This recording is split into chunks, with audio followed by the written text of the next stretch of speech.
The opening match of the Rugby Championship taking place this weekend between the Boks and the Wallabies. It should be an outstanding contest. Last year we saw 2-0 in favour of South Africa, but after a British and Irish Lions tour that was perhaps a little bit closer than some anticipated, maybe this Wallaby side have a bit of fight in them. It could be a great start to the Rugby Championship, but throughout this preview we'll be looking through at the lineups that have been announced, the key players to watch out for, a few of the head-to-head stats, and then a prediction at the end who I think will win this contest. But jumping straight into it, the lineups. First off, one of these teams was announced extremely early this week. Rassie Erasmus going with his side on Monday, which is one of the earliest lineups we have seen announced in quite some time, but he went with a strong side for this opening contest. Oxenshire, Malcolm Marx and Wilco Lowe as the front rowers. Now last year we actually saw a little bit of a shuffle in the two matches up against Australia. The first match we did see Frans Malherbe,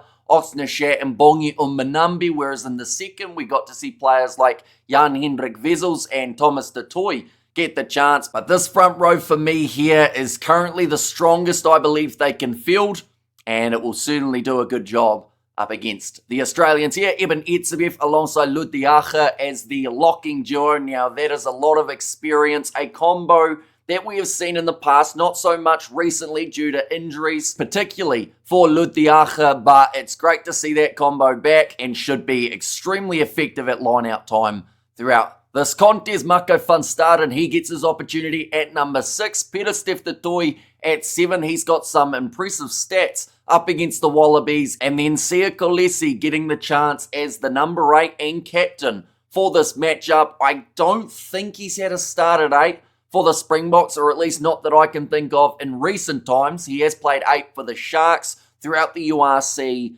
but a new challenge here for the Springbok experienced skipper. Moving on to the back line, it will be Grant Williams and Mani Libbok as that 9 and 10 combination. Plus with some of the other selections we see across this back line, it does say that South Africa are going to go for more of that attacking style that we saw last year up against Australia. Left wing, Kurtley Arendse, he scored himself 2 tries in the first contest of the Rugby Championship last year. Andre Esterhuizen alongside Jesse Creel. Now, I have been informed that that is due to Damien Dialindi having a little bit of an injury as to why Esterhuizen did get that start. Edwald van der Merwe as the number 14 and Apelele Fasi slotting in as that number 15 option for the Wallabies. Across their starting lineup, I have to say this is a pretty decent looking side, although perhaps still a couple curveballs that people weren't quite expecting in the front row. They've gone with the experience of James Slipper slotting in at number 1. Everyone has talked about those caps of Eben Etzebeth, but with 147, Slipper is closing in on the 150. And even though he's getting older, it doesn't seem like he's slowing down anytime in the near future. Billy Pollard, he gets the massive opportunity of slotting in at number 2, and Taniela Tupou Tongan Thor as that number 3. For the Wallabies, Nick Frost in the number 4 jersey alongside Will Skelton. Now, someone who I was surprised not to see across this lineup, but it just seems to be a reoccurring factor, is Lukan Salakaia-Lotto. That guy has been impressive throughout 2025, but never really seems to get that chance for the Australians. I think if they had those two of Salakaia-Lotto and Skelton as that physical locking duo, it would have done very well throughout this fixture. But having the big man Will Skelton, him versus Etzebeth, it's been made out as the main event of this contest. People want to see them in the boxing ring, but they will be going blow for blow in this contest. It's a question of who will hit harder, and both of them certainly can pack a punch. In the loose forward trio, it will be Tom Hooper as the number 6, Fraser McRoy at 7, and Harry Wilson slotting in at 8. So no Rob Valentini. I believe that is due to injury, someone who a lot of people wanted to see make their way on the field for this contest. In the back line, it will be the experience at 9 and 10, and probably the most experienced duo we have seen for the Aussies in quite some time. The briefly retired Nick White, that only lasted about 2 days, but James O'Connor, he will be slotting in as the 10. Tom Liner still recovering from that head knock that he did take in the third match up against the British and Irish Lions, so going to the experienced head of James O'Connor. And that for me is a very interesting selection because, of course, Rassie did not select Handré Pollard. So that means that Mani Libbok starting at 10 and perhaps Damien Valimza as the replacement option there. But James O'Connor in the season for the Crusaders that he had did look extremely strong as that impact player later on in the contest, whereas for this game has to get going right from the first minute. Out on the left wing, Dylan Peach, great choice I think to be able to mark up with Edward van der Merwe. Peach as a player overall I think is a little bit underrated when you see what he can do throughout Super Rugby as well as that game up against the British and Irish Lions. I do think he's a good choice for this matchup. Len Ikitau in the midfield alongside Joseph Suaalii, those two building nicely together as a combination, as they will have to be though, because Andre Esterhuizen and Jesse Creel, neither of those two will be taking a backward step. Max Jorgensen out on the right wing and Tom Wright at number 15. So some pretty informed players for the Australians based off that British and Irish Lions tour, but at the end of the day, they're going up against the world champs, so you have to be on your A game, and sometimes even that isn't enough to get the win over the South Africans. And speaking of wins, the Australians have only won one of their last 5 meetings with the South African team. It was back in 2022. That was a home game for Australia, but the last time beating South Africa in South Africa is over a decade ago. This game being played at altitude just to add that little bit more of a challenge to what is already going to be a very tough fixture. But there have been some beneficial stats for the Australians in the last 2 meetings up against South Africa. One of those, surprisingly, is actually the scrum. Now, I talked about that front row, Oxenshare, Malcolm Marx, Wilco Lowe. That is going to be an insane front row here for South Africa. Whereas Australia, in their 2 last matches up against the South Africans, they won 17 of their 18 scrums up against the Boks. Whereas South Africa only won 9 out of their 12 scrums up against Australia. So that's a little bit of an intriguing one heading into this matchup, because it's been talked about the Bok pack dominance, and that is something that they really thrive for throughout their contest. Whereas Australia may actually surprise a few people with how competitive they can be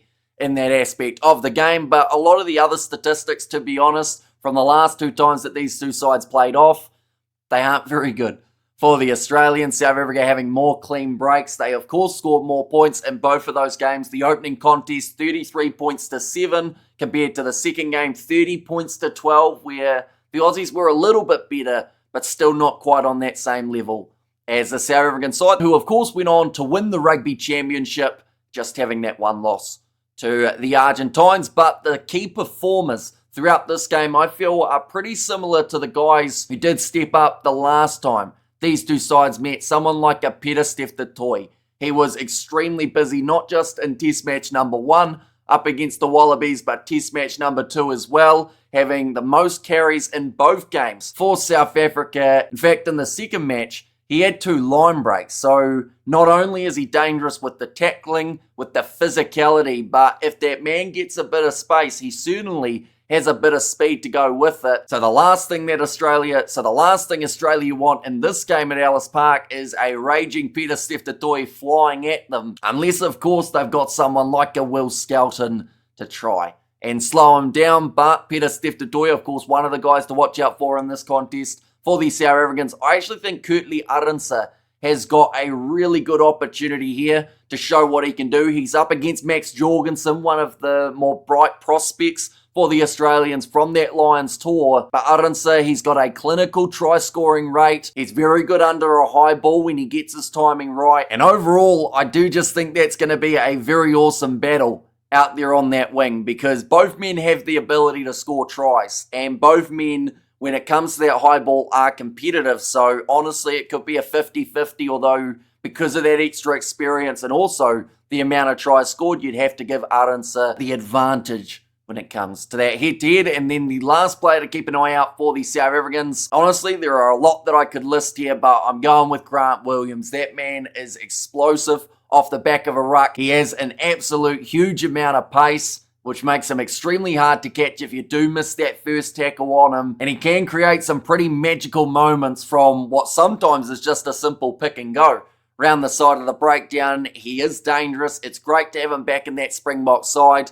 And I do think Nick White will certainly have his hands full. But moving on to this Australian side, the key players for the Aussies, of course, you have to look at the guys who will stand out amongst the crowd. And this man, as tall and heavy as he is, certainly will stand out. That is Will Skelton. Throughout the British and Irish Lions tour, he was getting in amongst the action, I guess you could say. There was a little bit of back and forth with a few of the Lions. So the question is, can Will Skelton use that to his advantage here? He has to try his best to, of course, stay on the straight and narrow, while also I feel he'll try and slightly annoy the Springbok forward pack. But I don't think it will take very long that if Skelton puts in some sort of cheap shot, I think there'll be a few Boks right there ready to get in his face. So whoever is in charge of this contest, I haven't actually looked as of yet to see who the ref will be, but they will have to have this game under control, because or else Will Skelton will try and do every little thing he can to try and give Australia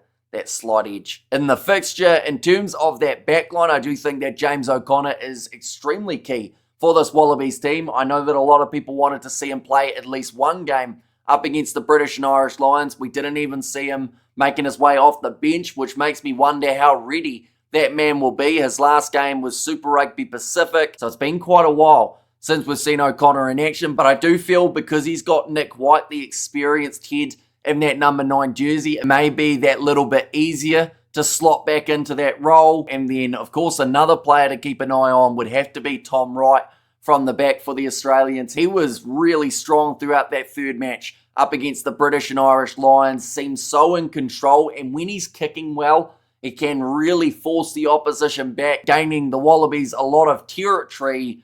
But we've got to remember, this is also at altitude, so he's got a very long boot already. Has to be careful not to kick those ones too far, because if the ball goes dead and South Africa gains 60 metres and then have a scrum, even if the statistics from last year said that it went pretty well for Australia, I don't think they want to be gifting scrums to this strong South African pack. But nonetheless, we're up to that stage where now I will give a prediction of who I think will win this game. Like I said last year, 33-7 the first match, 30 points to 12 the second. It's a tricky one. It is actually really hard to say for this match, because South Africa have gone with a very strong looking side, but then Australia have also done just that. They've played more recently than South Africa, but of course that really extensive training camp that Rassie was running, it makes you think that both of these sides will be about level when it comes to preparation for this test match. Home soil for South Africa though, that's the big one I feel in this contest. If it was in Australia, maybe a little bit of a different story and it could have been closer, but I'm going to go 32-22 in this matchup in favour of the South Africans. I just see them being that little bit too strong. Their backline with Andre Estes, and I'm expecting a big game from him alongside Creel to play a lot of minutes throughout the last Rugby Championship. And maybe if Australia get off to a slower start, they might just not quite ever catch up in this game. We've got to remember the altitude factor. Of course, Australia going with that 6-2 split off their bench, so they do have that extra forward, so perhaps that impacts how quickly they try and play throughout this match. Rassie selecting the 5-3 in this game, but some very handy players off the bench too.